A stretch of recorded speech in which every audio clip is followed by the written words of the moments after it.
Congress party ने जम्मू कश्मीर विधानसभा चुनाव के लिए उम्मीदवारों की तीसरी लिस्ट जारी कर दी है। लिस्ट में कुल 19 उम्मीदवारों के नाम शामिल हैं। पार्टी ने आरएसपुरा जम्मू साउथ से रमन भल्ला को टिकट दिया है। इसके अलावा पार्टी सोपोर विधानसभा सीट से हाजी अब्दुल रशीद डार, उधमपुर पश्चिम सीट से सुमित गंगोत्रा, रामनगर सीट के लिए मूलराज बानी से काजल राजपूत को टिकट दिया गया है। केंद्र शासित प्रदेश जम्मू कश्मीर में विधानसभा की 90 सीटें हैं।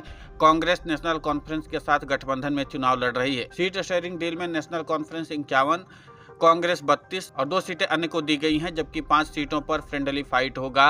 कांग्रेस पार्टी इससे पहले 2 लिस्ट जारी कर चुकी है, 15 सीटों पर उम्मीदवार घोषित कर चुकी है। इस तरह से देखें तो कांग्रेस अब तक 34 सीटों पर उम्मीदवार घोषित कर चुकी है।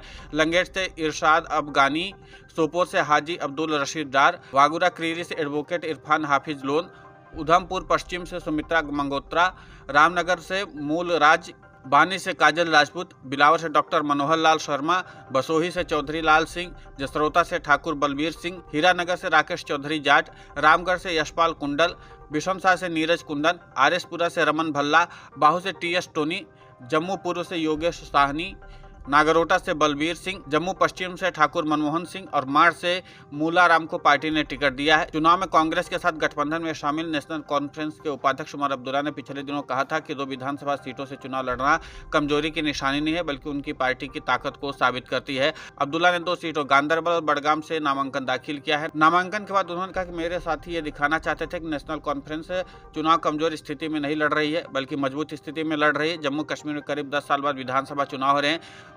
आखिरी बार यहां पर चुनाव 2014 में हुआ था, तब किसी पार्टी को बहुमत नहीं मिली थी।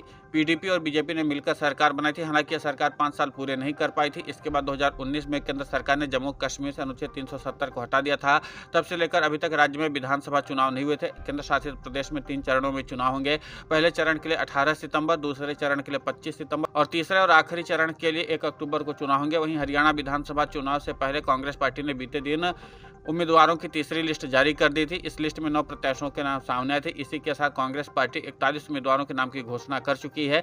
इससे पहले 2 लिस्ट में कांग्रेस ने 32 उम्मीदवारों के नामों का ऐलान किया था। इस लिस्ट में विनेश फोगाट समेत कई बड़े नाम शामिल हैं।